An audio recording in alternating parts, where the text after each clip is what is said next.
Assalamualaikum warahmatullahi wabarakatuh. Alhamdulillah wassalatu wassalamu ala Rasulillah wa ala alihi wa sahbihi wa mawalah wa la hawla wa la quwata illa billahi wa ba'd. Ma'asyiral muslimin yang dimuliakan Allah Subhanahu wa taala. Alhamdulillah di malam hari ini kembali kita bisa duduk untuk bertolabul ilmi di Masjid Nurul Hidayah, dan kita lanjutkan kajian kita meneruskan pembahasan kemarin meningkap tentang berdirinya firqah Khawarij, di mana kemarin kita sudah jelaskan sampai kepada terbunuhnya Utsman ibn Affan radhiyallahu anhu di tangan para pemberontak ataupun Khawarij. Maka setelah terbunuhnya Utsman ibn Affan radhiyallahu anhu, akhirnya kemudian banyak para sahabat Nabi sallallahu alaihi wasallam meminta Ali radhiyallahu anhu untuk menggantikan posisi Utsman ibn Affan. Walaupun pada waktu itu Ali juga menolak, dan dia mengatakan, tamannaitu an akuna waziran la amiran. Lebih baik aku menjadi wazir, menteri, dibandingkan menjadi amir, pemimpin. Tapi kebanyakan para sahabat meminta Ali radhiyallahu an untuk menjadi khalifah sepeninggal Utsman ibn Affan radhiyallahu an. Maka Ali radhiyallahu an akhirnya luluh hatinya dan siap menjadi khalifah dengan satu syarat. Yang pertama membayat adalah seluruh orang-orang yang terlibat dalam perang Badar. Kalau orang-orang yang terlibat dalam perang Badar semuanya mau membayat, maka dia siap menjadi khalifah. Akhirnya kemudian sepakat seluruh veteran-veteran Badar siap membayat Ali radhiyallahu an kecuali dua orang, Thalhah dan Zubair. Dia tidak hadir. Tetapi walaupun demikian, dua sahabat ini belakangan juga berbaiat kepada Ali radhiyallahu anhu sebelum meninggal keduanya. Artinya bahwa sebenarnya tidak ada satupun sahabat khilaf tentang kekhilafahan Ali. Yang membuat mereka berselisih itu, ketika Utsman ibn Affan radhiyallahu an meninggal dengan cara dibunuh secara sadis, maka ada sebagian orang yang menuntut darah Utsman. Salah satunya adalah Thalhah dan Zubair serta Muawiyah yang ketika itu menjadi gubernur Syam. Tetapi kebanyakan para sahabat tetap mengangkat Ali menjadi khalifah karena kekosongan khalifah itu berbahaya. Akhirnya kemudian dibaiatlah Ali radhiyallahu an menjadi khalifah keempat setelah Abu Bakar, Umar, kemudian Ali radhiyallahu an. Kalau kita melihat jarak kekuasaan Ali itu memang tidak lama, hanya 4 tahun 6 bulan saja. Beda dengan Utsman sampai 12 tahun lebih, ataupun Umar sampai 10 tahun. Kalau Ali itu hanya 4 tahun 6 bulan saja dia berkuasa. Kemudian kisahnya tidak setertib kisahnya kalau kita menceritakan tentang kisahnya Umar saat menjadi khalifah atau Utsman saat menjadi khalifah. Sebab di zaman Ali radhiyallahu an ini banyak fitnah masalahnya. Jadi kalau cerita tentang kekhilafahan Ali itu ceritanya hanya perang gitu saja. Dan perangnya bukan melawan orang-orang di luar Islam, justru perangnya perang saudara, mulai daripada Jamal, kemudian Siffin, kemudian Nahrawan, dan begitu seterusnya sampai dia wafat. Jadi memang Ali radhiyallahu anhu ini betul-betul diuji oleh Allah subhanahu wa ta'ala, dan ke dalam kekhilafahan terjadi fitnah yang diisyaratkan oleh Hudzaifah ibnul Yaman ketika ditanya oleh Umar ibnul Khattab, fitnah yang akan datang yang seperti ombak lautan yang tidak bisa dihentikan. Kemudian Hudzaifah mengatakan, fitnah itu tidak akan terjadi wahai Amirul Mukminin. Kenapa? Karena pintunya diri, maksudnya Umar, kecuali kalau engkau sudah meninggal, maka pintu itu akan terbuka, dan dimulai dari terbunuhnya Utsman. Di sini terbuka fitnah saling bunuh-bunuhan antar kaum muslim. Baik, masyarul muslimin yang dimuliakan Allah subhanahu wa ta'ala, adapun yang berkaitan dengan kisah Khawarij ini di zaman Ali radhiyallahu anhu, karena kan melembaganya di zaman Ali, melembaganya Khawarij itu di zaman Ali. Ketika Muawiyah ibn Abi Sufyan radhiyallahu anhu dikirimi kain pakaian Utsman yang berlumuran dengan darah, dan juga jari-jari istrinya yang terputus, maka oleh Muawiyah digantungkan kain yang berlumuran darah itu dengan jari-jari yang putus di mimbar Masjid Umayyah di sana di Syam. Sehingga kemudian orang-orang Syam mereka geram, kok bisa Utsman dibunuh padahal dia khalifatul Islam, orang yang dijanjikan oleh Nabi SAW dari 10 sahabat yang masuk surga, orang yang membeli surga dengan Nabi SAW 2 kali, dan begitu seterusnya dari keutamaan yang banyak, kok bisa dibunuh? Makanya kemudian Muawiyah ibn Abi Sufyan, ketika kemudian Ali radhiyallahu anhu mengutus orang untuk mengirim surat agar Muawiyah berbaiat kepada dia, dia tidak mau baiat. Bukan tidak mengakui kekhilafan Ali, tidak. Muawiyah mengakui bahwa Ali jauh lebih afdal dibandingkan dirinya. Cuman urusannya karena Muawiyah ini adalah masih kerabatnya Utsman, sama-sama dari Bani Umayyah. Makanya Muawiyah itu sama persis idenya seperti Zubair dan Thalha. Urus dulu darah Utsman, baru cerita tentang baiat. Tetapi lain ijtihadnya Ali, lain pula ijtihadnya Muawiyah, Zubair dan juga Thalha. Ali tetap mengatakan baiat dulu saya. Jadi dari sini ada 2 kesimpulan. Kesimpulan yang pertama, bahwa kekhilafahan Ali radhiyallahu anhu tidak diingkari, baik orang-orang yang menuntut darah Utsman ataupun orang-orang yang setuju Ali cepat dibaiat. Tidak ada khilaf tentang kehilafan Ali. Mereka mengakui bahwa Ali itu jauh lebih afdal dibandingkan mereka. Kemudian kesimpulan kedua adalah bahwa orang-orang yang tidak setuju berbaiat itu, orang-orang yang tidak setuju berbaiat kepada Ali radhiyallahu anhu, mereka ingin disegerakan tentang darah Utsman. Sementara orang-orang yang mendukung pembaiatan Ali itu meminta agar orang-orang itu berbaiat dulu, kemudian biarkan waktu berjalan sampai betul-betul tenang, kaum muslimin bersatu, baru ditangkap para pembunuhnya. Tetapi semua atas takdir Allah subhanahu wa ta'ala, ikhwan, memang harus terjadi. Lah diawali dengan perang Jamal, baru perang Siffin dulu kan, perang Jamal dulu baru Siffin.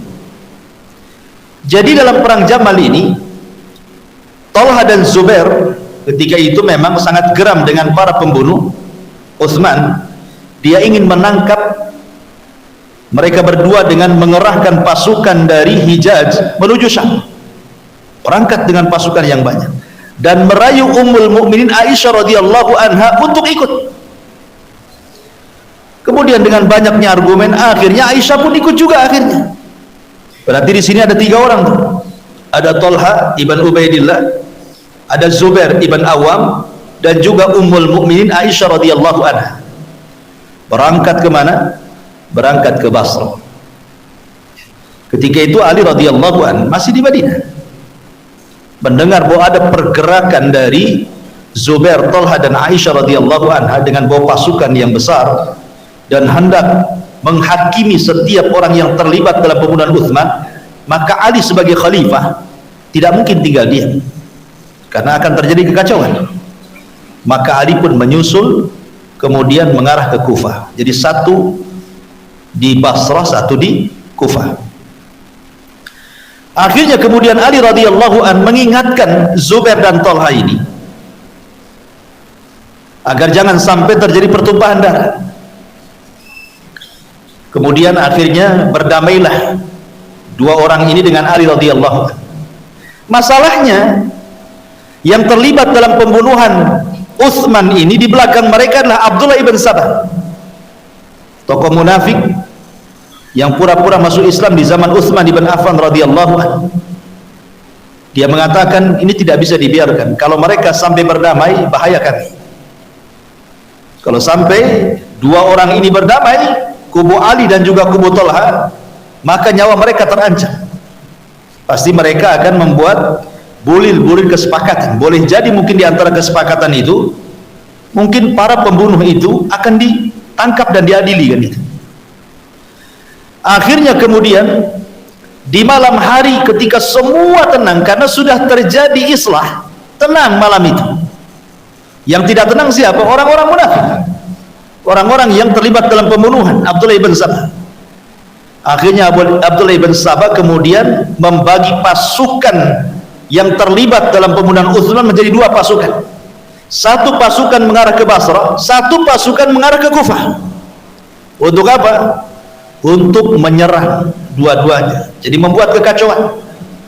Jadi pasukan yang dikerahkan ke Basrah tiba-tiba kemudian menyerang di malam hari, sehingga seolah-olah yang menyerang itu adalah tentara Ali.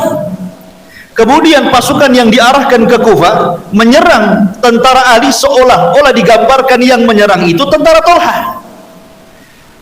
Subhan, dalam satu malam fitnah terjadi. Dan ketika itu Zubair dan Thalha tidak ikut terlibat dalam peperangan ini, karena memang tidak ada urusan dengan peperangan itu, kan sudah selesai. Namanya sudah rapat, sudah oke, sudah islah, apalagi tiba-tiba kemudian malam itu terjadi peperangan di antara 2 kubu itu. Lah ketika saling suudon, kan ini kan suudon namanya. Ini kubu Ali suudon kepada kubu Thalha, jangan-jangan nih Thalha gerakkan pasukan kita di malam hari. Yang satunya juga suudon, jangan jadi pasukan Ali kemudian menggempur kita. Akhirnya kemudian mereka tidak terima, 2 pasukan ini bertempur hebat-hebatan di malam itu. Sampailah ke telinga Aisyah radhiyallahu anha. Kemudian Aisyah radhiyallahu anha ingin berusaha untuk menenangkan, jangan sampai ada pertumpahan darah. Naiklah dia ke atas unta. Makanya nanti perang ini disebut perang Jamal. Kenapa? Karena Aisyah radhiyallahu anha ketika itu naik Jamal. Jamal itu unta. Maksud Aisyah, kedatangan Aisyah itu maksudnya mau mendamaikan. Tapi disangkanya kedatangan Aisyah itu memperkuat kubu Thalha, makin semangat perangnya. Begitu ikhwan, kalau sudah terjadi kekacauan, kepala korlap itu tidak bisa untuk mendamaikan. Contoh kalau ada demo ikhwan, demonstrasi, pada awalnya aja kepala korlapnya naik di atas mobil korlapnya itu, wah teriak-teriak, ini demonstrasi silmi, nggak boleh ada kekacauan, buang sampah pun jangan sembarangan. Itu waktu aman, dia bisa disetir sama dia. Ketika sudah malam, mulai, ya kan, ban dibakar, dorong-dorongan, mulai lempar batu. Mana ada kepala korlapnya bisa balikin kayak siang menjadi damai? Enggak, yang ada kacau. Nggak ada yang bisa. Disitulah kenapa kemudian ahli sunnah mengatakan demo itu lebih banyak memadaratkan dibandingkan manfaatnya. Karena kalau sudah terjadi kekacauan, tidak ada yang bisa menyetop. Aisyah sekelas Ummul Mukminin Aisyah radhiyallahu anha. Siapa yang tidak kenal Ummul Mukminin Aisyah radhiyallahu? Enggak bisa menyetop peperangan itu. Yang ada disangka datang memperkuat, malah makin kacau peperangannya. Makanya Ali radhiyallahu mengutus orang untuk menyelamatkan Aisyah, jangan sampai berada di pertempuran bahaya. Kemudian Zubair lepas tangan. Ini bukan tujuan dia lagi. Tujuan dia kan menangkap para pembunuh Utsman. Kok jadi perang melawan kubu Ali? Jadi sudah fitnah, Zubair tidak mau lagi. Akhirnya Zubair pun keluar dari peperangan. Tiba-tiba kemudian di tengah jalan ketemu orang dari kubunya Ali radhiyallahu anhu. Ya, Anda kemana engkau wahai Zubair? Ada yang mengatakan namanya Amr ibn Jurmuz. Jadi kata Zubair, aku tidak ikut-ikut dalam perang fitnah ini. Kata Amr ini, kalau begitu boleh saya nggak ikut dengan kamu? Nah, silahkan, saya pun tak suka dengan peperangan ini, dengan fitnah ini. Akhirnya 3 orang ini berangkat, Zubair budaknya sama Amr ibn Jurmuz ini. Rupanya ketika lengah, Zubair dibantai sama Amr ini, meninggal. Ya, ketika lengah dia sedang tidur di bawah pohon, dibantai. Kemudian dibantai itu dengan menggunakan pedang dia. Pedangnya Zubair. Dengan bangganya Ibn Jurmuz ini bawa pedang itu menghadap Ali radhiyallahu anhu. Kononnya memberitahu bahwa lawan politikmu sudah mati. Tapi Ali marah dan mengatakan, aku pernah mendengar Nabi SAW bersabda, Bashiri, kasih kabar gembira ala qatil ibni Safiyyah bin nar. Kasih kabar gembira kepada pembunuh anak daripada bibi Rasul Safiyyah dengan neraka. Ketika Ali kemudian berteriak seperti itu, Amr takut kemudian lari karena takut dibunuh. Kemudian dia melihat pedangnya, demi Allah inilah pedang yang dia berperang bersama Nabi SAW. Kemudian dia menangis dan mendoakan kebaikan kepada Zubair. Lah Ali sendiri tidak bisa juga menyetop peperangan, sampai ketika kemudian betul-betul kubu Ali memenangkan peperangan itu, Tolha pun terbunuh di situ. Tapi sebelum dia meninggal, dia sempat berwasiat tentang baiat dia kepada Ali radhiyallahu anhu. Makanya Ali kemudian sangat sedih dengan kematian Tolha. Sudah kematian Zubair, kemudian Tolha lagi, dan itu adalah kan orang-orang yang dijanjikan masuk surga semuanya tuh. Dari 10 sahabat yang dijanjikan masuk surga, salah satunya Tolha dan Zubair, meninggal di perang Jamal. Masyurul muslimin, tentu dari arah Syam Muawiyah tambah-tambahlah dia emosinya. Sudah terbunuhnya Utsman, dia juga marah. Dia dengar pula Tolha meninggal, Zubair pula meninggal, makin tak mau baiat sama Ali dia. Sementara ketika itu kan tentara yang paling kuat itu tentara yang ada di Syam, di wilayah Muawiyah. Akhirnya kemudian ketika Ali meminta Muawiyah untuk baiat, Muawiyah kekeh tidak mau. Lah ketika setelah terjadi perang Jamal ini, maka terjadi perang kedua kalinya, perang Siffin. Lah perang Siffin ini, ma'asyiral muslimin yang dimuliakan Allah Subhanahu wa taala, berperanglah antara kubu Ali dan Muawiyah. Kalau tadi kan kubu Ali, Tolha, Zubair dan Aisyah, ini kubu Ali dan Muawiyah. Ini sama-sama kuat. Ketika betul-betul bertempur, maka dari kubu Muawiyah semua mengangkat Al-Quran ke atas, minta damai supaya jangan banyak lagi pertumpahan darah. Akhirnya kemudian disambutlah permintaan damai itu, akhirnya terjadilah gencatan senjata. Dari sini Ali radhiyallahu anhu mengutus Amr ibn As. Kemudian dari kubu Muawiyah mengutus Abu Musa al-Ash'ari radhiyallahu anhu. Berundinglah 2 sahabat mulia ini, Amr ibn As utusan Ali, kemudian Abu Musa al-Ash'ari utusan Muawiyah ibn Abi Sufyan. Maka terjadilah bulir-bulir kesepakatan untuk dihentikan peperangan. Maka Ali pun senang, setuju, karena sudah tidak ada lagi pertumpahan darah. Maka tentara Ali yang 12.000 itu pulang menuju Kufah. Di tengah jalan inilah kemudian 6.000 pasukan Ali keluar. Inilah cerita awal munculnya Khawarij dan melembaganya Khawarij. Dari 6.000 ini keluar dari kubu Ali. Apa alasannya? 6.000 orang ini bukan orang biasa, ikhwan. Mereka disebut qurra. Maka disebut fitnah, disebut fitnatul qurra namanya. Apa qurra itu? Qurra itu pakar-pakar Quran. Makanya ketika Nabi SAW mensifati orang-orang Khawarij apa? Yaqra'unal Qur'an. Mereka membaca Al-Quran. Mereka pakar-pakar Quran, tapi Quran hanya sampai di tenggorokannya, tidak sampai di dadanya. Jadi mereka itu betul-betul pakar-pakar Quran itu yang keluar tuh 6.000 orang. Kemudian mereka akhirnya menyingkir dari pasukan Ali. Di mana? Di satu desa di pinggiran Kufah yang disebut dengan Harura. Disitulah kemudian mereka tinggal. Harura, yang kemudian tempatnya disebut Haruriyah. Sebagaimana ada seorang wanita datang kepada Aisyah radhiyallahu anha tentang bertanya soal apakah orang yang sholat diqadha. Ya. Aisyah radhiyallahu mengatakan aharuriyatin anti. Kau seorang Haruriyah? Maksudnya kau seorang Khawarij ya? Karena yang memahami sholat ada qadha itu orang Khawarij. Kata Aisyah radhiyallahu anha, kami hidup bersama Rasul, kami juga wanita pernah haid, tapi Rasul hanya merintahkan mengqadha puasa tapi tidak mengqadha sholat. Nah, Aisyah mengatakan aharuriyatin anti gitu. Karena memang orang-orang Khawarij ini awalnya mereka berkumpul di satu desa namanya Haruri di pinggiran Kufah. Disitulah mereka bergerak. Lah ketika itu Ali radhiyallahu an ditawarkan oleh Abdullah ibn Abbas radhiyallahu anhuma. Kata Abdullah ibn Abbas, wahai Amirul Mukminin, izinkan aku untuk berdialog dengan mereka.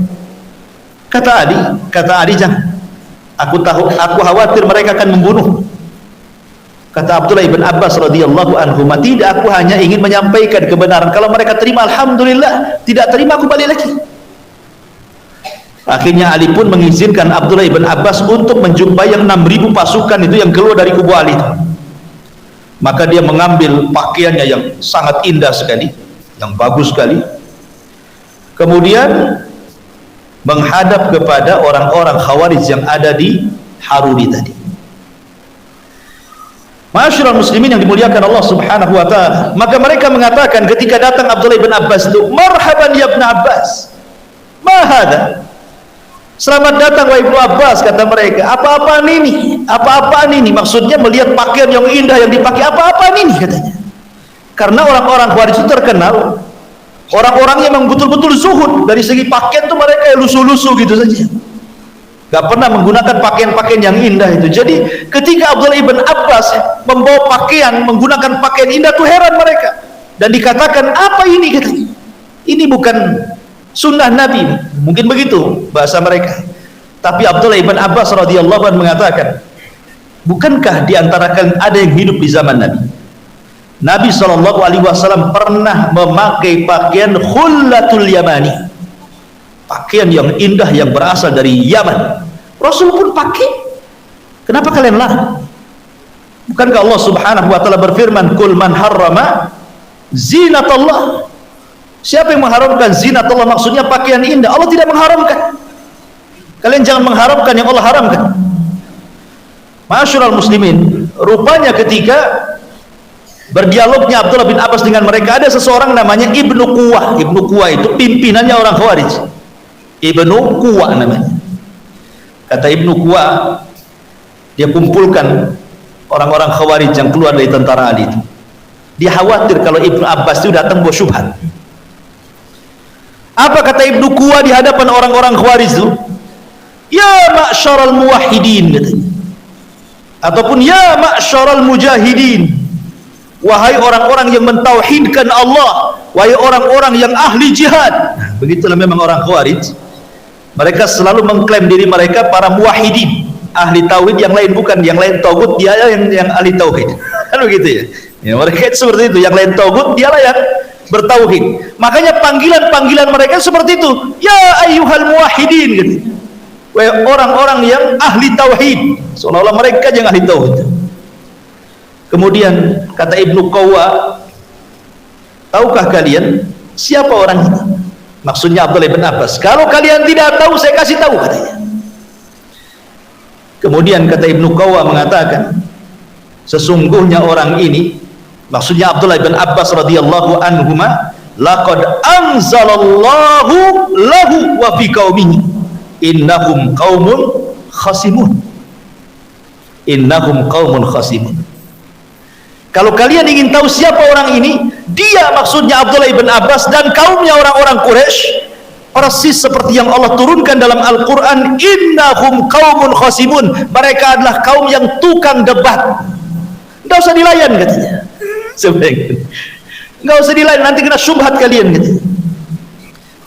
Kemudian Abdullah bin Abbas radhiyallahu anhu mengatakan, saya datang kepada kalian ingin berdialog. Kalau kalian terima, alhamdulillah. Tidak terima pun tidak ada masalah.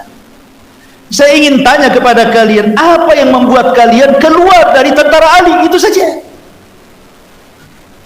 Akhirnya kemudian mulailah mereka terbuka dan menanyakan kepada Abdullah ibn Abbas radhiyallahu anhuma syubhat yang ada di kepala mereka. Kenapa mereka sampai keluar dari Ali radhiyallahu anhu? Yang pertama, mereka mengatakan qalu hakamar rijal fi dinillah. Ali sudah membuat hukum manusia kepada agama Allah. Kemudian mereka mengatakan la hukma illallah, tidak ada hukum kecuali hukum Allah. Wa man lam yahkum bima anzalallah fa ulaika humul kafir. Siapapun yang tidak berhukum dengan hukum Allah, dia kafir. Ali kafir. Langsung dikafirkan. Ya.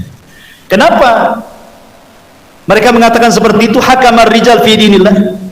Karena Ali radhiyallahu anhu mengutus Amr ibn As, kemudian dari kubu Muawiyah mengutus Abu Musa al-Asy'ari. Dua sahabat inilah yang kemudian akhirnya memutuskan perkara peperangan, lanjut atau tidak. Rupanya tidak lanjut. Kemudian pasukan pun tidak ada yang kalah, tidak ada yang menang, masing-masing menghentikan diri. Ali pulang ke Kufah, Muawiyah pulang ke Syam, tanpa ada keuntungan dalam peperangan. Ini apa-apaan. Kemudian yang kedua, kita ini diajak perang sama Ali katanya. Diajak perang sama Ali. Yang diserang adalah orang-orang yang mengaku muslim dari kalangan Muawiyah. Kalau mereka adalah orang-orang kafir, kalau mereka orang-orang kafir, kenapa dihentikan peperangannya? Kalau mereka orang-orang kafir, kenapa dihentikan peperangannya? Kenapa ada perdamaian kita pulang ke Kufah? Ya. Tapi kalau mereka mukmin, maka dosa besar menyerang orang yang beriman. Antara dua ini, ya kan? Antara dua ini. Kalau mereka kafir, kenapa kita berhenti berperang? Habisi sajalah mereka. Kalau mereka mukmin, maka tidak boleh menyerang orang mukmin. Jadi apa-apaan Ali ini? Maksudnya mereka mengatakan seperti itu. Kemudian mereka mengatakan, ketika kemudian dalam peperangan kita tidak boleh mengambil ghanimahnya, kemudian tidak boleh mengambil tawanannya untuk dijadikan budak katanya. Berarti ada dua kemungkinan. Ali melakukan dosa besar karena memerintahkan kita membunuh orang Islam katanya. Kan itu. Sebab kalau seandainya mereka orang kafir, jangan dihentikanlah peperangannya. Habis itu kita pulang bawa ghanimah, kita pulang bawa tawanan budak, kan begitu. Itu syubhat yang kedua. Syubhat yang ketiga, dalam perjanjian antara Amr ibn As dan Abu Musa al-Asy'ari, di situ tidak ditulis Amirul Mukminin, tapi ditulis Ali ibn Abi Thalib. Kalau dia tidak mau ditulis Amirul Mukminin, pemimpinnya orang-orang yang beriman, kalau begitu dia Amirul Kafirin. Oh, langsung main kafir-kafir. Karena dia tidak mau ditulis Amirul Mukminin, pemimpinnya orang yang beriman, berarti dia pemimpinnya orang kafir katanya. Enak kalau ngomongnya. Ya, sudah berani mengkafirkan Ali. Itulah akidahnya orang Khawarij. Saya diulang kemarin bahwa salah satunya apa? Memberontak pemerintah karena dibangun pemahaman takfir, mudah mengkafirkan, berakhir dengan menghalalkan jiwa manusia. Itulah orang Khawarij seperti itu. Masyarul muslimin yang dimuliakan, kata Abdullah bin Abbas, ada yang lain? Tidak ada. Baik, saya akan jawab, kata Abdullah bin Abbas. Ini yang ngomong alim turjumanul Quran, orang yang didoakan Nabi SAW, Allahumma faqihu fid din, ya Allah cerdaskan anak ini. Bukan Orang kaling-kaling Abdullah ibn Abbas ini memang betul-betul alim min ulama'i sahabat. Kalau seandainya syubhat ini sampai kepada kita, mungkin kita tidak bisa menjawabnya. Tapi syubhat itu datang kepada Abdullah ibn Abbas, jawabannya sudah hadir di kepalanya. Kata Abdullah ibn Abbas radhiyallahu anhu mengatakan, oke, saya ingin tanya kepada kalian, adapun Ali hakamar rijal fi dinillah, kata kalian dia berhukum dengan hukum manusia dalam agama Allah, mengutus Amr ibn As kemudian berdamai dengan Abu Musa al-Ash'ari radhiyallahu anhu. Di dalam Al-Quranul Karim Allah subhanahu wa ta'ala mengatakan yahkumu bihi dhawai adlim minkum, yahkumu bihi dhawai adlim minkum. Ayat ini bicara tentang hukum orang yang sedang ihram berburu. Kan salah satu larangan ihram tidak boleh berburu, tidak boleh. Kalau sampai orang ihram kemudian berburu, maka lihat buruannya.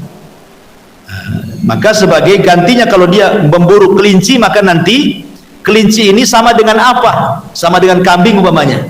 Korban kambing. Jadi nanti akan, dan yang mengira-ngira engkau bunuh ini berarti kau kurban ini adalah orang-orang yang punya ibrah, punya pengetahuan. Dan Allah mengatakan yahkumu bihi dawi adli minkum, yang berhak menghukumi soal itu adalah dawi adlin, orang-orang yang punya ibrah, keadilan, yang akan menghukumi kira-kira kalau kau bunuh kelinci apa sebagai tebusan kurbannya. Artinya bahwa yang menghukumi ini, kalau kamu sudah membunuh kelinci berarti kau bunuh harus korban kambing. Siapa ini? Kan yahkumu bihi dzawai adlin, berarti orang ini mengira-ngira, kamu udah bunuh ini berarti kamu harus nyembelih ini. Lah ini saja yang menghukumi adalah siapa? Manusia. Karena Quran kan dan hadis tidak dijelaskan kalau kelinci sama dengan kambing, kalau menjangan sama dengan sapi, kalau ini nggak ada rinciannya kan. Itu dikembalikan kepada orang yang diutus oleh penguasa untuk mengira-ngira. Ini soal pembunuhan kelinci, itu saja dikirim orang yang mengislah. Kemudian juga dalam soal urusan rumah tangga,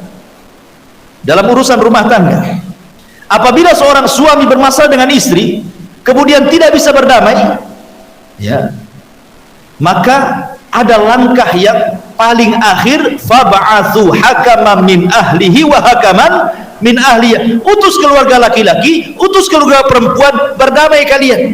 Kata Abdullah ibn Abbas, kalau urusan kehormatan, urusan kemaluan saja, maksudnya orang menikah itu kan karena melakukan hubungan. Kalau urusan kemaluan saja boleh seseorang itu mengutus pada suami istri, ini bukan urusan itu, tapi urusan yang lebih besar, urusan darah. Ini kalau dibiarkan tidak terjadi perundingan, banyak orang mati di sini. Kata Abdullah bin Abbas radhiyallahu anhu, kalau urusan kecil saja boleh seorang berdamai, mengutus orang untuk berdamai, apalagi urusan besar, urusan darah, katanya. Ini satu. Kemudian yang kedua, kalian berperang dan kalian mengatakan tidak dapat tawanan, tidak dapat harta rampasan perang. Apakah kalian redha merampas harta kaum muslimin, kemudian kalian redha menawan Ummul Mukminin Aisyah radhiyallahu anha? Karena kan Aisyah dari kubu yang berbeda dengan kubu Ali kan. Artinya kalau seandainya pasukan Zubair, pasukan Tolha kalah di perang Jamal, berarti Aisyah juga kalah. Berarti bolehlah kita menawan Ummul Mukminin Aisyah radhiyallahu anha. Redokah kalian Ummul Mukminin menjadi tawanan kalian, menjadi budak kalian? Sementara tidak ada manusia terbaik daripada istri-istri Nabi sallallahu alaihi wasallam. Adapun yang terakhir, kata Abdullah bin Abbas radhiyallahu anhuma, adapun Ali tidak memakai dalam surat perjanjian dengan sebutan Amirul Mukminin, cukup meletakkan Ali bin Abi Thalib. Ini pun pernah dilakukan Nabi saat perjanjian Hudaybiyah. Ya, perjanjian Hudaybiyah itu kan ketika kemudian Nabi SAW melakukan perjanjian dengan orang-orang musyrik Quraisy, tiba-tiba kemudian Ali radhiyallahu anhu mengatakan, menulis dari Muhammad, ya, Nabi dan Rasulnya, langsung marah tuh. Langsung marah orang-orang Quraisy dan mengatakan, ya Muhammad, kalau engkau tulis Nabiyuhu wa Rasuluhu, Nabi dan Rasulnya, tentu kami tidak akan perang bersama kamu. Justru gara-gara itulah kami perang. Hapus itu nama itu, cukup Muhammad bin Abdullah saja. Kata Abdullah ibn Abbas radhiyallahu anhu, apakah ketika kemudian dihapuskan kalimat Nabi dan Rasul dalam surat perjanjian Hudaibiyah, maka serta-merta dia tidak jadi Nabi lagi? Nah, pertanyaannya, apakah ketika Rasul tidak menulis Nabi dan Rasul dalam surat perjanjian Hudaibiyah itu berarti dia bukan Nabi lagi? Kan tidak, tetap Nabi, tetap dia Nabi dan Rasul kan, hanya namanya saja dia ditulis di situ. Sama dengan Ali, apakah ketika tidak dicantumkan Amirul Mukminin lantas kemudian dia tidak menjadi amir lagi? Tidak, dia tetap Amirul Mukminin, hanya di pucuk kertas itu saja tidak ditulis, itu pun demi perdamaian. Sejak itulah sebagian besar orang Khawarij keluar ya, dari Harurah kembali kepada kubu Ali radhiyallahu an. Hanya sisa 2000 yang bertahan di situ. Tidak mungkin. Makanya ma'asyiral muslimin yang dimuliakan Allah azza wajalla, obat mujarab untuk menyembuhkan syubhatnya orang-orang Khawarij bukan ditangkap, bukan dipenjarakan, bukan disiksa, apalagi kemudian eksekusi mati. Itu yang mereka cari. Mereka senang itu. Mereka sangka dengan disiksa, ditangkap, dipenjara, disakiti sampai dibunuh, oh itu syahid kali itu. Bukan itu penanganannya, tapi harusnya bukan hanya sekedar ditangkap, utus para ulama, berdialog, cabut syubhatnya, jelaskan kesesatannya, jelaskan otaknya, isi otaknya itu keluarkan. Itu caranya sebagaimana Ali radhiyallahu anhu mengutus siapa? Mu'adz bin Jabal. Dalam riwayat Musnad Ahmad, bukan hanya Abdullah bin Abbas radhiyallahu anhuma, bahkan Ali pun mendebat mereka. Jadi ketika ada orang-orang Khawarij menemui Ali radhiyallahu an, kemudian naik ke atas mimbar, kemudian berteriak la hukma illallah, la hukma illallah, katanya tidak ada hukum kecuali hukum Allah. Maka Ali radhiyallahu mengatakan kalimatu haqqin urida bihal batil. Betul kalimatnya, tapi kehendaknya bukan seperti itu tafsirannya. Akhirnya kemudian Ali radhiyallahu an mengatakan, sini kalian, maunya kalian apa? Kemudian mereka mengatakan la hukma illallah, tidak ada hukum kecuali hukum Allah. Kemudian sambil mereka memegang mushaf, tidak ada hukum kecuali hukum Allah. Jadi mushafnya diginikan, tidak ada hukum kecuali hukum Allah. Kata Ali, kalau begitu kembalikan sini mushafnya. Diambilkan mushafnya, kata Ali, hei mushaf, berhukumlah kau untuk kami, katanya. Kata orang-orang Khawarij, ya Ali, mushaf tidak bicara, bukan begitu caranya, katanya. Kami yang menghukumi mushaf itu, katanya. Lihat orang-orang Khawarij ya. Kemudian Ali bertanya, apa syubhat kalian? Maka dikatakan seperti syubhat yang ditanyakan kepada Abdullah ibn Abbas, dan Ali pun kemudian menjawab seperti jawaban Abdullah ibn Abbas, karena perkara ini perkara terang, semua tahu jawabannya. Artinya bahwa Ali, Abdullah ibn Abbas berusaha untuk kemudian mengeluarkan orang-orang Khawarij dari syubhatnya itu. Tapi karena memang syaitan sudah masuk di kepalanya, yang 2000 orang ini tidak mau kembali. Ali radhiyallahu an tidak memerangi mereka, dibiarkan ya, asal jangan kemudian membuat kekacauan saja, membiarkan mereka hidup di Harurah sampai pada waktunya, ikhwan. Ketika kemudian tiba-tiba ada seseorang sahabat, putra daripada sahabat, namanya Abdullah ibn Khabbab ibn Arad, sahabat, putra sahabat. Khabbab ibn Arad ma'ruf, seorang sahabat Nabi SAW, Ashabus Suffah. Anaknya ini Abdullah ibn Khabbab ini pulang dari safar dengan istrinya, dengan budaknya Jariyah yang sedang hamil. Lewatlah kemudian melintas di Harurah, ketangkap sama orang Khawarij, ditangkap. Kemudian ditanya, ya Abdullah ibn Khabbab, pernahkah engkau mendengar hadis dari Nabi SAW? Bukankah kau sahabat Nabi? Karena orang-orang Khawarij itu tidak ada sahabat satupun ya, mereka tidak ada sahabat satupun, mereka orang-orang baru ya, yang tidak punya pemahaman, jadi tidak tahu kehidupan para sahabat Nabi. Makanya mereka mengatakan, ya Abdullah ibn Khabbab, bukankah kau sahabat Nabi? Karena mereka bukan sahabat Nabi. Pasti kau pernah mendengar hadis dari Nabi. Coba sampaikan satu hadis untuk kami, katanya. Maka Abdullah ibn Khabbab menceritakan hadis Rasul tentang fitnah. bahwa orang yang di rumah lebih baik daripada orang di luar, bahwa orang yang duduk lebih baik daripada orang berjalan, begitu seterusnya. Sampai akhirnya mereka bertanya kepada Khabbab soal Abu Bakar dan Umar. Akhirnya kemudian mereka marah, seolah-olah Abdullah ibn Khabbab ini menjawab tuduhan dan juga berusaha menyerang orang-orang Khawarij yang menangkapnya. Mereka tidak sabar, akhirnya dibunuhlah Abdullah ibn Khabbab. Kemudian istrinya sampai jariahnya yang sedang hamil itu dibelek perutnya, kemudian diambil bayi dilempar ke lautan.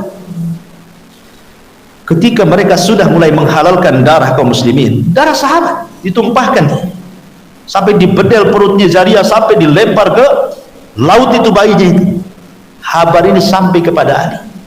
Makanya saya katakan di awal, definisi Khawarij berawal dari memberontak kepada pemerintah, tidak mengakui pemerintah Ali. Kemudian yang kedua mengkafirkan, yang ketiga menghalalkan darah. Nah, ini membunuh Abdullah ibn Khabbab sampai kepada Ali. Maka ketika kemudian kabar ini sampai kepada Ali radhiyallahu anhu, Ali tidak bisa karena mereka sudah mulai membunuh, menghalalkan darah. Maka dikirimlah pasukan besar oleh Ali radhiyallahu anhu, diseranglah orang-orang Khawarij, terjadilah perang yang disebut dengan Nahrawan. Perang Nahrawan. Masyarul muslimin yang dimuliakan Allah azza wa jalla. Lah setelah kemudian habis, subhanallah, Allah takdirkan dalam peperangan ini tentara kaum muslimin tidak banyak yang meninggal. Tidak banyak meninggal. Justru tentaranya orang-orang Khawarij ini hampir kebanyakan mereka dibantai habis 2000 orang. Kecuali sedikit yang lari yang akan menjadi cikal bakal orang Khawarij setelahnya. Tapi hampir semuanya dibasmi. Bayangkan, mungkin yang dikirim ini pasukan khusus kan itu ya. Ali radhiyallahu anhu ketika itu mengatakan kepada para sahabatnya, coba cari dari orang-orang Khawarij yang mati itu seseorang yang memiliki gundukan atau daging yang jadi di bahunya, ya, di tangannya, ya pokoknya sekitar tangan lah, dia ada semacam disebut dzu thadyain, pemilik dua tete, ya, sad itu kayak tete perempuan ya, maksudnya ada gundukan daging di tangannya. Cari ada enggak gitu. Aku dicari-cari dari jenazah-jenazah orang-orang Khawarij, ketemu. Subhanallah, ketika ketemu langsung sujud Ali. Kenapa? Karena mencocoki hadis Nabi SAW bahwa engkau akan diperangi oleh orang-orang Khawarij, di antara mereka adalah pemilik daging tumbuh di tangannya. Makanya betul, oh ini maksudnya sabda Rasul cocok dengan apa yang dia perangi gitu ya. Makanya ketika mereka membantai orang-orang Khawarij di Nahrawan, Ali sangat senang sekali karena persis seperti sabda Nabi ketika Aisyah radhiyallahu anha mendengar bahwa Ali bersyukur karena artinya dia bukan menyasar kepada orang salah gitu maksudnya. Memang dia bantai itu betul-betul pembantian itu sebagaimana sabda Rasul, "Idza laqitumuhum faqtuluhum fa inna fi qatlihim ajrun." Kalau engkau melihat orang-orang Khawarij, perangi mereka karena dalam memerangi mereka terdapat pahala.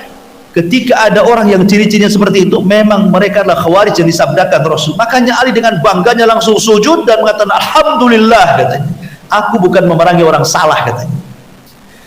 Makanya ketika Aisyah mendengar Ali sujud, dia pun mengatakan shadaqa Ali benar. Masyarul muslimin yang dimuliakan Allah subhanahu wa ta'ala. Lah dari sini ikhwatul fiddin muliakan Allah azza wa jalla, memang orang-orang Khawarij itu dari dulu suka merongrong pemerintah, dan subhanallah dari awal mukadimah saya katakan tidak ada satu firqah yang sesat dalam Islam yang banyak riwayatnya secara marfu kepada Rasul dan semuanya hampir sahih kecuali bicara tentang firqah Khawarij. Kalau firqah-firqah yang lain tidak ada hadisnya, kecuali mungkin Qadariyah saja ya, Qadariyah Majusi hadihil ummah kan itu ya. Tapi hadis-hadis Khawarij ini sampai 18 hadis semuanya menceritakan tentang sifat-sifatnya. Apa sifat-sifat mereka secara singkatnya dalam hadis Nabi SAW? Yang pertama, hudatsa'u al-asnan, hudatsa'ul al-asnan, muda-muda, orangnya muda-muda kayak antum anak-anak muda. Makanya kalau kita lihat pengeboman di negeri-negeri Islam dan juga kita lihat di negeri kita kan, mulai bom Bali dan begitu seterusnya lah, banyak kali pembunuhan di negeri kita ini. Para pelakunya rata-rata anak muda. Tidak ada orang pembunuh diri itu kakek-kakek, itu nggak ada. Pernah antum dengar berita yang melakukan pembunuh diri usianya 80 tahun? Ngapain meledakkan diri? Nggak diletakkan, mau mati juga dia. Nah, jadi rata-rata anak-anak muda. Ya, karena anak-anak muda ini kan labil, ya kan? Mungkin susah kerja, ya, banyak masalah, diputus cinta. Bagus juga nih. Bisalah saya dapat bidadari kalau mati katanya. Ya, itu kan jalan pintas tuh modelnya. Makanya kemudian sifat yang kedua, sufahaul ahlam, anak muda tapi jahil, menang semangat gitu ya, tapi tak ada ilmu. Kemudian juga yaquluna min khairi qaulil bariyah, ciri mereka adalah mereka suka mengucapkan dengan sebaik-baik perkataan, maksudnya firman Allah Azza wa Jalla. Mereka akan berdalil tuh ikhwan. Makanya kalau kita lihat web-webnya orang-orang itu, ya, orang-orang Khawarij itu, subhanallah, itu berserak ayat-ayat Al-Quran itu yang berkaitan dengan pemahaman mereka tentang keutamaan jihad gitu ya, keutamaan mati syahid, macam-macam. Makanya betul kata Ali radhiyallahu an, kalimatul haq urida bihal batil, persis seperti yang dikatakan Ali. Kalimatul haq yang mereka sampaikan itu hak, Quran, sunnah, betul, tentang keutamaan jihad, keutamaan syahid, nanti masuk surga tanpa hisab, akan diberikan bidadari. Itu semua riwayat-riwayatnya terkadang sahih, apalagi dicantumkan ayat-ayat Al-Quran kan. Makanya Ali mengatakan kalimatul haq, betul kalimatnya, tetapi urida bihal batil, yang dikehendaki dengan kalimat itu kebatilan, karena mereka tafsirkan sendiri. Mereka tafsirkan sendiri. Artinya bahwa kelompok sesat pun pakai Quran kan? Kelompok sesat pun pakai hadis Nabi Shallallahu Alaihi Wasallam. Tapi jawabannya kalimatul haq urida bihal batil. Boleh saja yang kalian sampaikan Quran, yang kalian sampaikan hadis Nabi, tapi penafsirannya bukan sebagaimana penafsiran salaf, tapi penafsiran sesuai dengan kehendak kalian. Makanya harus diadakan dialog dengan mereka, luruskan pemahaman, harus diluruskan pemahaman. Karena kalau seandainya kita membantah pamannya dalil ini Quran, tidak mungkin kita katakan ayat lemah kan itu. Ayat tidak ada yang lemah. Ataupun ini riwayatnya Bukhari Muslim, kita katakan ini riwayatnya lemah. Tidak. Kita tidak membahas soal ayat ini atau hadis ini, tapi kita membahas pemahamannya. Makanya kesesatan itu karena ada dua jalan. Pertama dari segi dalil, yang kedua dari segi madlul. Boleh jadi karena dalilnya sesat, mungkin hadis maudhu dijadikan hujah, sesatlah dia. Atau boleh jadi hadisnya sahih, bahkan menggunakan ayat tapi madlulnya, apa yang dikehendaki dalil itulah yang kemudian dia tidak memahaminya, dibawa kepada pemahamannya sendiri, sesatlah dia. Itulah orang Khawarij seperti itu. Kemudian ciri yang selanjutnya, dhaifun fi fahmid din wa fiqhihi, mereka sangat lemah dalam memahami agama, apalagi rincian fikihnya. Dan itu disebutkan dalam hadis Nabi, la yujawizuhana jirahu, mereka membaca Quran tidak sampai di tenggorokannya. Maknanya mereka tidak memahami dengan sebenar-benar pemahaman. Sudah azan dulu. Azan dulu lah. Fadhal azan.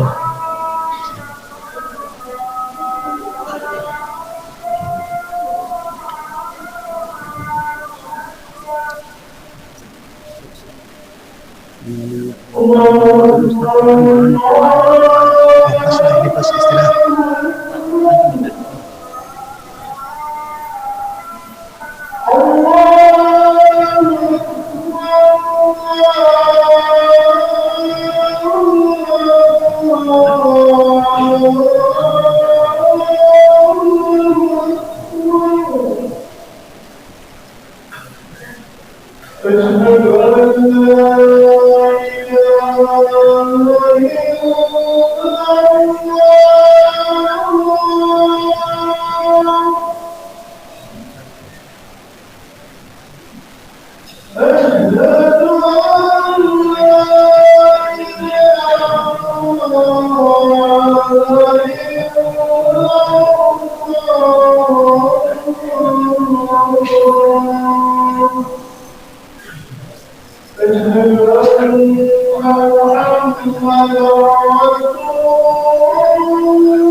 Ya, alhamdulillah.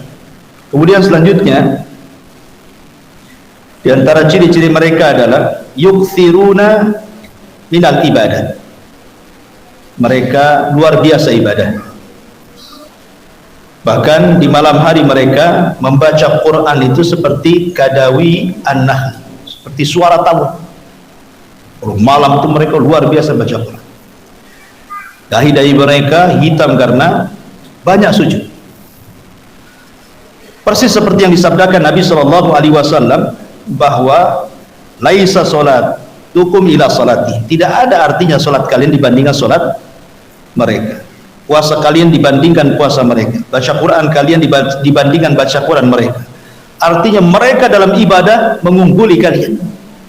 Tetapi sekali lagi mereka membaca Al-Quran tapi tidak sampai ke tenggorokan mereka. Kemudian secara singkat, yaqtuluna ahlal Islam, mereka membunuh kaum muslimin. Herannya, wa yada'una ahlal awthan, mereka meninggalkan para penyembah berhala. Jadi apa yang mereka lakukan dari pengeboman, pembantaian, meneteskan darah, itu fokusnya ke orang-orang Islam, sasarannya itu ke orang-orang Islam. Tapi mereka tidak menyasarkan kepada orang-orang kafir. Dari mana kita tahu? Dan umumnya kita lihat hari ini kan, ya kita lihat saja ketika pemahaman mereka mengatakan pemerintah ini pemerintah tauhid, karena mereka menganggap pemerintah ini tauhid, masalahnya kafir gitu. Siapapun yang mendukung pemerintah maka dia tauhid, siapapun yang mendukung pemerintah maka dia kafir. Maka mereka membuat satu kaidah, man lam yukafir kafir fahuwa kafir, siapa yang tidak mengkafirkan orang kafir dia kafir. Ketika mereka mengatakan pemerintah kafir, kemudian kita tidak mengkafirkan pemerintah, berarti kita kafir. Karena masuk dalam kaidah, siapa yang tidak mengkafirkan orang kafir dia kafir. Jadi yang nggak kafir dia aja lah, kan bahaya. Kaidah ini ya tidak salah secara mutlak sih, tapi tidak benar secara mutlak juga. Kalau kaidah ini malam yukafir kafir fahuwa kafir, siapa yang tidak mengkafirkan orang kafir dia kafir, maksudnya adalah yang dikafirkan Allah dan Rasulnya, benar kaidah ini. Ketika Allah mengatakan Yahudi kafir, kita katakan kafir. Ketika Allah mengatakan Nasrani kafir, kita katakan kafir. Nggak ada masalah. Justru ketika kita tidak mengatakan Yahudi kafir, Nasrani kafir, bisa kafir kita. Karena tidak mengkafirkan yang Allah kafirkan. Harusnya kita kafirkan yang Allah kafirkan, kan? Tapi jangan coba-coba mengkafirkan yang Allah tidak kafirkan, yang Rasul tidak kafirkan. Nah, itulah pemahaman Khawarij. Allah tidak kafirkan, kalian kafirkan. Rasul tidak kafirkan, kalian kafirkan. Habis itu kalian halalkan pula darahnya. Dan begitu seterusnya. Kemudian yat'anuna ala umaraihim wa yashhaduna alaihim bid-dhalal. Mereka orang-orang Khawarij ciri berikutnya adalah suka mencela pemerintah dan selalu menganggap pemerintah itu di atas kesesatan. Dalilnya apa? Perkataan Dzul Khuwaisirah kepada Nabi, "I'dil ya Muhammad." Nah, ini kan mencela Nabi. Nabi itu umarah, selain juga dia Nabi, dia Rasul gitu ya, dia pun pemimpin. Tiba-tiba kemudian Dzul Khuwaisirah mengatakan, adil engkau wahai Muhammad. Ini namanya mencela pemerintah namanya. Kan Nabi simbol pemerintah. Sama dengan presiden itu kan simbol pemerintah gitu. Jadi itulah sifat mereka. Kemudian la yarawna ahlal ilmi wal fadli makanatan. Mereka tidak memandang sama sekali para ulama. Bagi mereka ulama itu jatuh di mata mereka. Buktinya dalam sejarah mereka membunuh Utsman. Pada sebelum dibunuh Utsman sudah ngomong, aku ingin katakan kepada kalian, di hadapan kalian ada Ali, di hadapan kalian ada Tolha, di hadapan kalian ada Zubair, di hadapan kalian ada Abu Hurairah, ada sahabat-sahabat yang lainnya. Dulu di masa Rasul, kata Rasul, siapa yang bisa membeli sumur rumah, kujanjikan dia masuk surga. Kata Utsman, aku yang membelinya. Katakan sama orang-orang itu. Tapi tetap saja dibunuh. Artinya sifat mereka adalah tidak memandang para ulama, orang-orang yang memiliki keutamaan itu, di mata mereka semua rendah. Kemudian juga nazalu ayat al-kufar wa ja'aluha lil mu'minin. Terkadang mereka kemudian mengambil ayat-ayat yang harusnya ayat itu istidlal, pengambilan dalilnya ditujukan kepada orang-orang kafir, tetapi mereka menunjukkan ayat itu untuk orang-orang yang beriman. Jadi ayat untuk orang kafir diletakkan kepada orang-orang yang beriman. Itulah ciri-ciri Khawarij. Kemudian juga istahallu dima'al muslimin. Ini ciri yang menonjol juga, mereka menghalalkan darah kaum muslimin. Ya, makanya lihat kisah Ali yang tadi saya ceritakan. Ketika Ali radhiyallahu an berhasil kemudian memberantas mereka di Nahrawan sehingga tidak banyak lagi yang tersisa. Akhirnya yang tersisa ini dendang ke sungai. Berkumpullah orang-orang itu. Kemudian mereka mengatakan, kita harus menghentikan ini, kerusakan ini. Dan kerusakan itu ditimbulkan dari 3 orang katanya.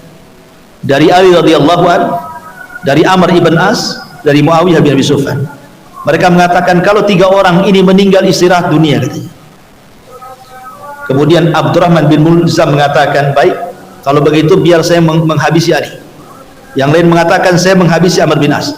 Yang lain mengatakan saya menghabisi Muawiyah. Bergeraklah mereka subhanallah di bulan Ramadan tanggal 17.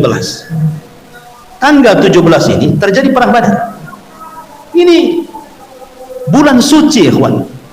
Kemudian di tanggal bersejarah lagi perang Badar 17.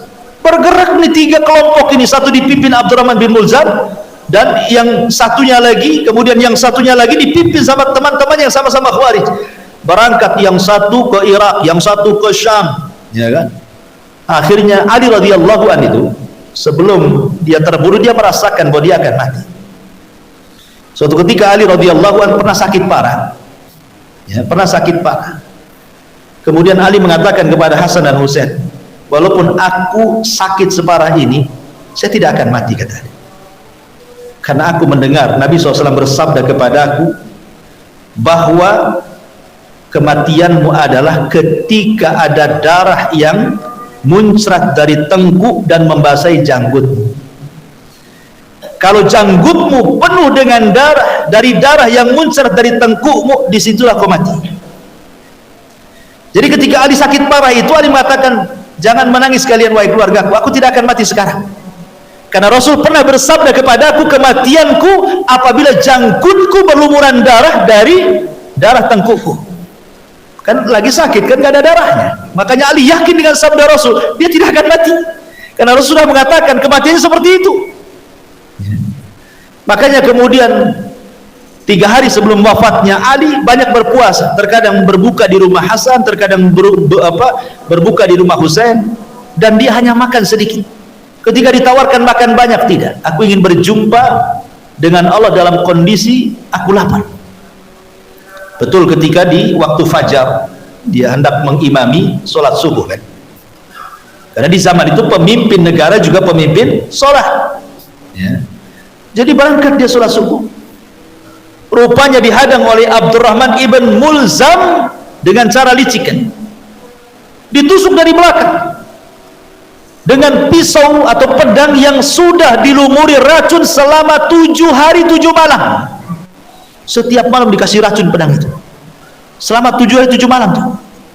Dan itu pengakuan Abdurrahman ibn Mulzam saat ditangkap ya. Jadi saat ketika Ali sudah ditusuk gitu ya, kemudian darah berceceran ketika hendak salat subuh, kemudian diselamatkan. Kemudian Ali radhiyallahu berpesan kepada putra-putranya Hasan dan Husain dan mengatakan, bisa kau datangkan yang menusukku. Maka ditangkaplah Abdurrahman bin Mulzam, dihadapkan kepada Ali. Kemudian Ali bertanya, kenapa kau membunuh? Begitu maksud. Apa maksud kau membunuh? Ya, maka Abdurrahman ibn Mulzam dengan bangkanya kemudian dia mengatakan, karena di mataku engkau adalah seburuk-buruk manusia. Kemudian dia membacakan Al-Quran. Ingat, Abdurrahman bin Mulzam itu hafal Quran, dia pakar Quran, hafal Quran. Orang Khawarij kan dikit-dikit Quran kan itu. Makanya ketika orang-orang Sabaiyah hendak membunuh siapa? Utsman bin Affan, apa kata dia? Sambil Qurannya dikalungkan di leher, inna hadza amara bihadza man la yu'minu bihadza, katanya. Itu bahasanya. Sesungguhnya loh, ini loh Quran yang dikalungkan di dadaku, dia yang menyuruh untuk membunuh orang ini, maksudnya Utsman, karena dia tidak beriman dengan ini, katanya. Jadi membunuh Utsman itu atas nama Quran, sama dengan membunuh Ali juga atas nama Quran. Karena Ali tidak berhukum dengan hukum Allah, maka dia kafir. Maka engkau seburuk-buruk manusia, katanya. Dan aku sudah sediakan pedang 7 hari 7 malam, sudah kuracuni, katanya. Kata Ali radhiyallahu anhu mengatakan kepada Hasan atau Husain, jangan sakiti Abdurrahman bin Mulzam, jangan kau sakiti ya. Kalau seandainya aku hidup, aku yang akan mengkisasnya. Tapi kalau aku mati, bunuh dia, dan jangan dimutilasi, dan jangan bunuh kawan-kawannya ya, cukup dia saja. Lihat bagaimana rahmatnya Ali radhiyallahu anhu ya, dia tidak dendam kan. Kalau kita mungkin yang nyakiti kita, kalau bisa berlipat-lipat tuh dia dapat azab tuh kan. Karena Ali disesuaikan, bunuh dia tapi jangan kalian cukup bunuh saja. Masyarul muslimin yang dimuliakan Allah Azza wa Jalla, akhirnya Ali pun meninggal dunia, ditusuk di hari Jumat. Kemudian 2 malam dia sempat koma gitu bahasanya, baru di hari Senin dia meninggal. Persis seperti Nabi SAW juga meninggal di hari Senin. Abu Bakar meninggal di hari Senin ya. Masyarul muslimin yang dimuliakan Allah Subhanahu wa ta'ala, lah dari sini bahwa ciri-ciri orang Khawarij itu istahallu dima'al muslimin, mereka menghalalkan darah kaum muslimin, bahkan darah orang mulia sekalipun sekelas Utsman, sekelas Ali, mereka bantai. Apalagi darah-darah antum ya. Darah Utsman dibantai mereka, darah Ali dibantai mereka. Orang-orang mulia, orang-orang yang sudah jelas dijadikan surga kan. Apalagi darah-darah kita gitu. Bagi mereka udah kayak makan kerupuk aja tuh. Masyarul muslimin yang dimuliakan Allah Azza wa Jalla. Kemudian katsirul ikhtilafi ma bainahum, mereka juga banyak perselisihan di antara mereka. La yarawna imamata al-jair awil zalim illa kharaju li isqatihi. Jadi mereka itu tidak pernah melihat ada pemimpin yang zalim menurut mereka, atau pemimpin yang fajir menurut mereka, kecuali harus diturunkan dari tahtanya. Tapi mereka sendiri tidak bisa kemudian menggantikan posisi imam yang turunkan mereka. Contoh nih, ketika mereka hendak menurunkan pemerintahan Utsman kan, mereka datang kepada Ali. Pada Ali itu tidak mau dibaiat, tetapi berbuat dusta kepada Utsman dan mengatakan, ya Utsman, kalau engkau turun, Ali siap dibaiat. Ali tidak pernah mengatakan siap dibaiat. Makanya kemudian Ali dipanggil oleh Utsman, betul kau siap dibaiat Ali? Kata Ali, tidak. Kalau begitu, abantah syubhat mereka. Kalau engkau tidak merasa. Jadi sebenarnya mereka tidak bisa mendatangkan keinginan mereka. Mereka hanya hendak mencopot pemerintah yang sah, tapi tidak bisa menggantikan dengan yang lebih baik sebenarnya. Ma'asyiral muslimin yang dimuliakan Allah, dan itu memang fakta sejarah seperti itu. Orang-orang Khawarij.